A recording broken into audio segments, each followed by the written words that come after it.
Joyguru. Welcome to Purushottam বন্দনা। পরম প্রেমময় শ্রী শ্রী ঠাকুর অনুকূলচন্দ্রের চরণে আমার কোটি কোটি প্রণাম। জগজ্জননী শ্রী শ্রী বড়মার চরণে আমার কোটি কোটি প্রণাম। আজকের বিষয় শ্রী শ্রী ঠাকুর বললেন, আমাদের দ্বারা করা সকল ভুলেরই সংশোধন আছে, সংশোধন করা সম্ভব।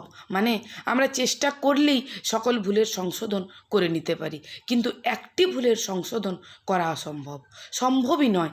এই ভুলের সংশোধনই হয় না। সেই ভুলটি কি?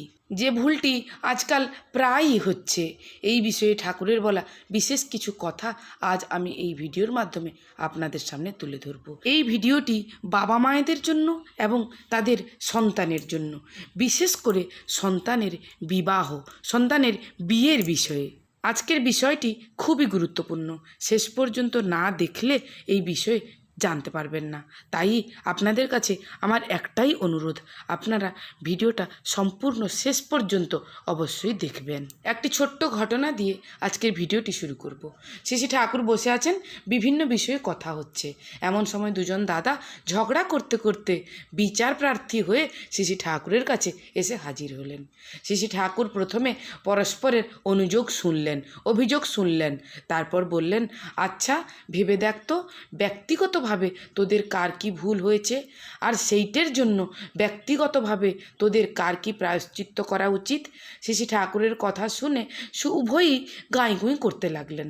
তাতে শ্রী শ্রী ঠাকুর গুরুগম্ভীরভাবে বললেন, ব্যক্তিত্ব যাদের আছে, আত্মমর্যাদা যাদের আছে, তারা নিজেরাই নিজেকে শাসন করতে পারে। নিজেকে যারা শাসন করতে পারে না, পদে পদে তাদের বাইরে থেকে শাস্তি পেতে হয়। তখন প্রথম দাদাটি বলছেন, আমি তো কোনো খারাপ ব্যবহার করিনি, অথচ আমার উপর এসে ও শুধু শুধু হম্বিতম্বি শুরু করে দিল।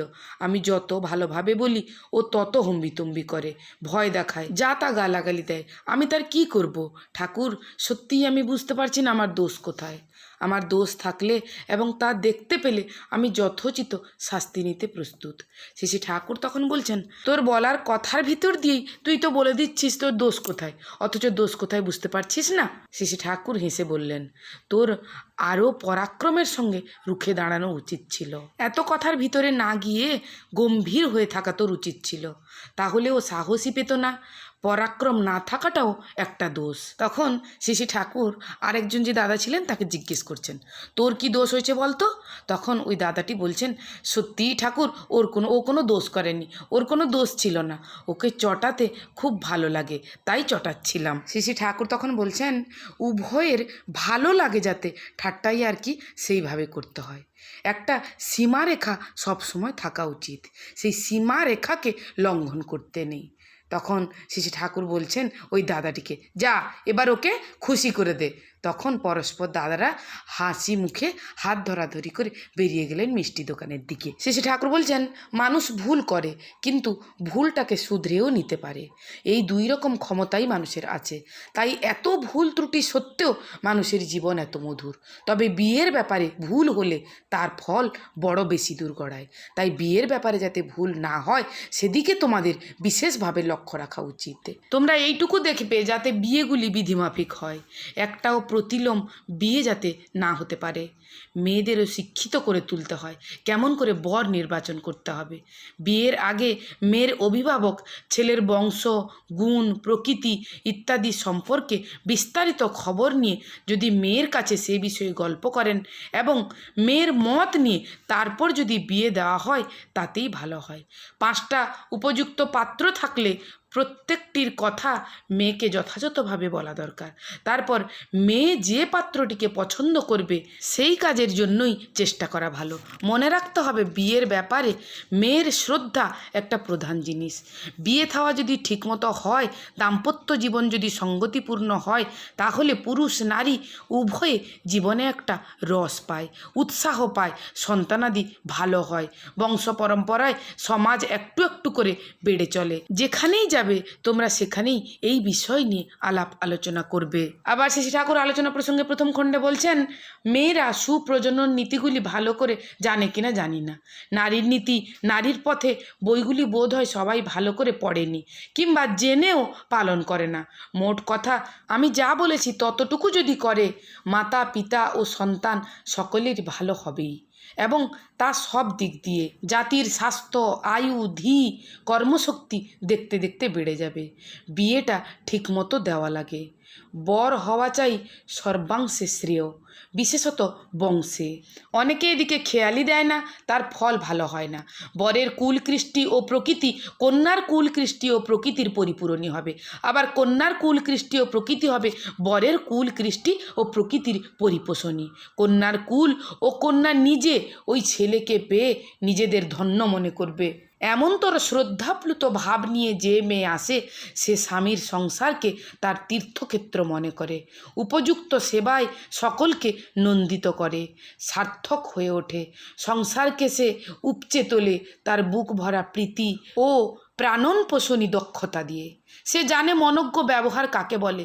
না চাইতেই, না বলতেই যখন যার যেটা প্রয়োজন সে তাই করতে অভ্যস্ত হয়ে ওঠে। আর মেয়েদের এই সব শিক্ষা ছেলেবেলা থেকেই দেওয়া লাগে। বাপের বাড়ি থেকে অভ্যস্ত হয়ে এলে তখন আর বিয়ের পর কষ্টও হয় না। তবে এ সমস্ত করার মূলে চাই সুকেন্দ্রিক শ্রেয়প্রীতি। তখন সব জিনিসটাই সহজ হয়ে আসে। মেয়েরা যদি পিতৃভক্ত হয় তাহলে খুব ভালো হয়। ভক্তির আবার একটা পরখ আছে। ভক্তি চিরকালই কর্মমুখর। যাকে যে ভক্তি করে, ভালোবাসে, তার খুশির জন্য, তার স্বস্তির জন্য সে মাথা ও গা গতর না ঘামিয়েই পারে না। আবার নিজের চরিত্রটাকেও সুসজ্জিত করে তোলে, তেমনতর করে। এই করতে গিয়ে তার প্রবৃত্তিগুলি নিয়ন্ত্রিত হয়ে ওঠে। তাই অমন্তর পিতৃভক্ত মেয়ে যদি আদর্শপান উপযুক্ত ছেলের হাতে পড়ে, তাকেই নিজের অস্তিত্ব বলে গ্রহণ করে, তাকে বাদ দিয়ে নিজের আলাদা কোনো খেয়াল খুশি তার না থাকে, তার জন্য যে কোনো কষ্টকেই সে সুখের বলে মনে করে, সংসার সেখানেই স্বর্গ হয়ে ওঠে। আর এমনতর দম্পতির ভিতর দিয়েই দেব শিশুর আবির্ভাব হয়। বংশ পরম্পরায় বিয়ে যদি ঠিকঠাকভাবে হতে থাকে, তবে দেখা যায় একটা বংশ কেমন করে ধাপে ধাপে উন্নতির পথে এগিয়ে চলে। অবশ্য আদর্শ প্রাণ ও সুশিক্ষিত সংযোগ এর সঙ্গে চাই, আর স্বভাবতই তাদের ঝোঁকও থাকে এই দিকে। আবার একটা বিয়ে যদি কোথাও বেমিছিল হয়ে যায়, বংশ পরম্পরায় তা যে কত অপগণ্ড ও অব্যবস্থার যে আমদানি করে থাকে, তার ইয়াত্তা করা যায় না। শ্রী ঠাকুর বলছেন, তাই আমি বিয়ে থাওয়া ও সুপ্রজননের কথা এত করে বলি। তোমরা কেমন করে পোষকীভাবে কথাগুলা নাও, ভালো করে মাথায় নাওই না। তাই তো শ্রী ঠাকুর নারীনীতি গ্রন্থে বলছেন, বিবাহ মানুষের দুইটি প্রধান কামনাকেই পরিপূরণ করে। তার একটি উদ্বর্ধন, অন্যটি সুপ্রজনন। অনুপযুক্ত বিবাহে এই দুইটি ক্ষীণ করিয়া তোলে। সাবধান, বিবাহকে খেলনা ভাবিও না, যাহাতে তোমার জীবন ও জনন জড়িত। তাই বিবাহ বিষয়ে কোনো রকম ভুল করা যাবে না। তাই আমাদের সন্তানদেরকে ছোটোবেলা থেকেই ঠাকুরের কথা মেনে চলতে শেখাতে হবে। সেই জন্য আমাদের উচিত ঠাকুরের বিভিন্ন বইগুলি পড়া। শুধু আমরা পড়লে তো হবে না, আমাদের সন্তানদেরকেও পড়াতে হবে। এবং আমরা পড়ে যদি সেগুলি আমাদের সন্তানদেরকে শোনাই, সেগুলো কিন্তু তার জীবনে কাজে আসবে। শুধু শুনলে তো হবে না, আমাদের নিজেদেরকে জীবনে ওই কথাগুলি মেনে চলতে হবে। তবে না আমাদের সন্তানরা ঠাকুরের বলা ওই সকল কথাগুলি মেনে চলবে। তাই চলুন আমরা প্রত্যেকে ঠাকুরের বলা সকল কথা মেনে চলবো। আমরা মেনে চললে আমাদের দেখে দেখে আমাদের সন্তানেরাও মেনে চলবে। পরম দয়ালের রাঙারাতুল চরণে আমার কোটি কোটি প্রণাম। জগৎজননী শ্রী শ্রী বড়মার চরণে আমার কোটি কোটি প্রণাম জানিয়ে আজকের ভিডিওটি এখানেই শেষ করছি। যদি বলতে গিয়ে কোথাও কোনো ভুল হয়ে গিয়ে থাকে, তাহলে ক্ষমা করবেন। পরম দয়াল আপনাদের সকলের মঙ্গল করুন। আপনারা সকালে ভালো থাকুন, সুস্থ থাকুন। জয়গুরু, বন্দে পুরুষোত্তমম।